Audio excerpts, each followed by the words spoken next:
Contract marriage भाग 1. लग्नाच्या मंडपात बसलेली साक्षी डोळ्यात अश्रू घेऊन समोर बघत असते. आज तिचं लग्न होत असतं, पण तिच्यासोबत बसलेला मुलगा तिचा प्रियकर नसतो. तो असतो अद्वैत राठोड, शहरातील सर्वात श्रीमंत उद्योगपती. फेरे सुरू होण्याआधी अद्वैत तिच्या कानात हळूच म्हणतो, लक्षात ठेव, हे लग्न फक्त 1 वर्षासाठी आहे. त्यानंतर तू तुझ्या मार्गाने आणि मी माझ्या मार्गाने. साक्षीच्या हातातील फुलं थरथर कापू लागतात. कारण तिने हे लग्न प्रेमासाठी नाही, तर तिच्या वडिलांना वाचवण्यासाठी केलं असतं. तिच्या वडिलांच्या कंपनीवर मोठं कर्ज असतं आणि ते फेडण्यासाठी अद्वैतने एक अट ठेवली असते, माझी 1 वर्षासाठी पत्नी बन. साक्षीकडे दुसरा कोणताही पर्याय नसतो, म्हणून ती होकार देते. लग्नानंतर अद्वैतच्या भव्य बंगल्यात येते. पण पहिल्याच दिवशी अद्वैत तिला एक फाईल देतो. हा कॉन्ट्रॅक्ट आहे. साक्षी फाईल उघडते. त्यात लिहिलेलं असतं, दोघे फक्त नावापुरते पती पत्नी असतील. कोणालाही या कराराबद्दल कळता कामा नये. 1 वर्ष पूर्ण झाल्यावर घटस्फोट द्यावा लागेल. प्रेमात पडायचं नाही. शेवटची अट वाचून साक्षीला राग येतो. ती विचारते, आणि जर कोणीतरी प्रेमात पडलं तर? अद्वैत तिच्याकडे थंड नजरेने बघतो. ते कधीच होणार नाही. साक्षी लगेच सही करते. काही दिवसांनी तिला कळतं, अद्वैत इतका थंड आणि कठोर का आहे. 2 वर्षांपूर्वी त्याची होणारी पत्नी त्याला लग्नाच्या दिवशी सोडून दुसऱ्या व्यक्तीसोबत पळून गेलेली असते. त्या दिवसापासून त्याचा प्रेमावरचा विश्वासच उडालेला असतो. पण हळूहळू साक्षीच्या हसण्याने, तिच्या काळजीने आणि तिच्या साधेपणाने अद्वैतचं मन बदलू लागतं. मात्र त्याला अजूनही भीती वाटत असते. पुन्हा एकदा कोणावर विश्वास ठेवायची इच्छा नव्हती. त्यामुळे तो साक्षीसोबत थोडा रूढ वागत होता. एके दिवशी साक्षी कपाटाजवळ उभी राहून अद्वैतचे कपडे नीटघडी करून ठेवत असते. तेवढ्यात अद्वैत खोलीत येतो. त्याची नजर थेट साक्षीच्या हातात असलेल्या शर्टवर जाते. क्षणात त्याचा चेहरा रागाने लाल होतो. साक्षी, मी तुला आधीच सांगितलं होतं ना, माझ्या वस्तूंना हात लावायचा नाही. साक्षी घाबरून त्याच्याकडे बघते. मी फक्त कपडे नीट ठेवत होते, त्यात एवढं काय? मी कारण विचारलं का? अद्वैत तिचं वाक्य तोडत ओरडतो. साक्षीच्या डोळ्यात पाणी येतं. पण मी तुमची पत्नी आहे. तुमची काळजी घेणं, तुमची कामं करणं हे माझंच काम आहे. हे ऐकताच अद्वैत आणखी चिडतो. पत्नी? तो उपहासाने हसतो. कॉन्ट्रॅक्ट वाचला आहेस ना? तू फक्त नावापुरती पत्नी आहेस, त्यापेक्षा काही नाही. इतक्यात तो एका नोकरला बोलावतो. संपूर्ण कपाट पुन्हा साफ कर आणि हे कपडे. तो साक्षीच्या हातातील कपड्यांकडे बोट दाखवतो. मला नको आहेत. साक्षी काही समजण्याआधीच अद्वैत ते कपडे घेऊन फायरप्लेसमध्ये फेकून देतो. काही क्षणातच कपडे जळू लागतात. साक्षी स्तब्ध होऊन ते दृश्य बघत राहते.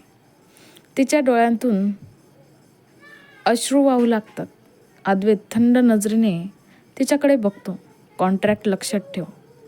साक्षी, माझ्या आयुष्यात जितकं सांगितलं आहे तितकंच राहा. हे बोलून तो रागाने खोलीतून बाहेर पडतो आणि थेट ऑफिसला निघून जातो.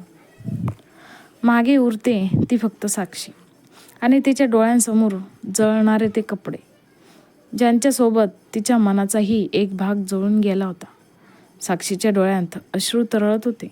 तिने फक्त पत्नी म्हणून तिचं कर्तव्य पार पाडण्याचा प्रयत्न केला होता.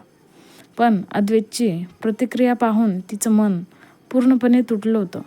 तिने हातात धरलेले ते कपडे अद्वैतने तिच्या डोळ्यांसमोर जाळून टाकले होते. कॉन्ट्रॅक्ट लक्षात ठेव साक्षी, तू फक्त नावापुरती माझी पत्नी आहेस. माझ्या वैयक्तिक गोष्टींपासून दूर राहा. हे बोलून अद्वैतने रागाने ऑफिसला निघून गेला. साक्षी मात्र तिथेच उभी राहिली. डोळ्यांतून अश्रू वाहत होते. तिला समजत नव्हतं की तिने एवढी मोठी चूक नेमकी काय केली. ते शब्द तिच्या कानात घुमत होते. त्या दिवसानंतर साक्षी बदलली. ती अद्वैतची काळजी तर घ्यायची, पण दुरून त्याच्यासाठी नाश्ता तयार असायचा, पण ती त्याच्यासमोर येत नसे. त्याला औषधांची गरज असेल तर ती नोकरांमार्फत पाठवत असे.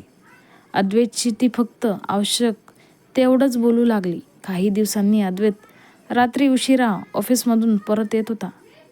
सततच्या कामामुळे त्याची तब्येत बिघडली होती, पण तो कोणालाही काही सांगत नव्हता.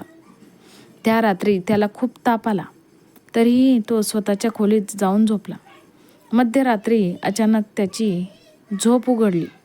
कोणीतरी त्याच्या कपाळावर थंड पाण्याची पट्टी ठेवत होतं. त्याने डोळे उघडले. समोर साक्षी बसलेली होती. तिच्या डोळ्यात काळजी स्पष्ट दिसत होती. अद्वैत काही बोलणार इतक्यात साक्षी उठली. काळजी करू नका, मी फक्त माणुसकी म्हणून हे करते, इतकंच बोलून ती तिथून निघून गेली.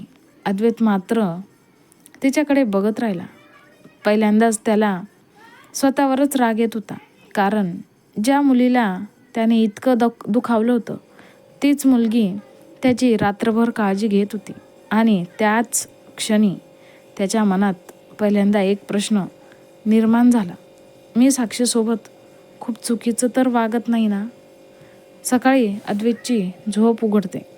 त्याच्या बाजूला औषध आणि एक चिठ्ठी ठेवलेली असते. वेळेवर औषध घ्या.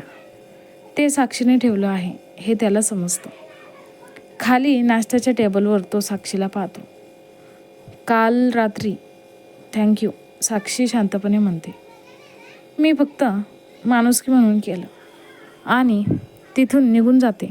त्या दिवसानंतर अद्वैतच्या लक्षात येतं की साक्षी आता त्याच्यापासून अंतर ठेवत आहे. एक संध्याकाळी तो बागेत जातो. तिथे साक्षी काही लहान मुलांसोबत हसत खेळत असते. तिच्या चेहऱ्यावरचं निरागस हसू पाहून तो काही क्षण तिच्याकडेच बघत राहतो. तेव्हाच त्याच्या मनात एक विचार येतो, मी साक्षीला जितकं समजत होतो ती त्यापेक्षा खूप वेगळी आहे. आणि नकळत त्याच्या मनात साक्षीसाठी एक वेगळीच भावना निर्माण होऊ लागते. यापुढे हळूहळू अद्वैतला साक्षीची किंमत कळू लागेल, पण त्याला त्याचा भूतकाळ तिच्याजवळ येऊ देणार नाही. पुढचा भाग बघायचा असेल तर आत्ताच माझ्या चॅनलला लाईक, शेअर आणि सबस्क्राईब करायला विसरू नका. आणि हो, आजची कथा आवडली असेल तर कमेंट करायला विसरू नका. धन्यवाद.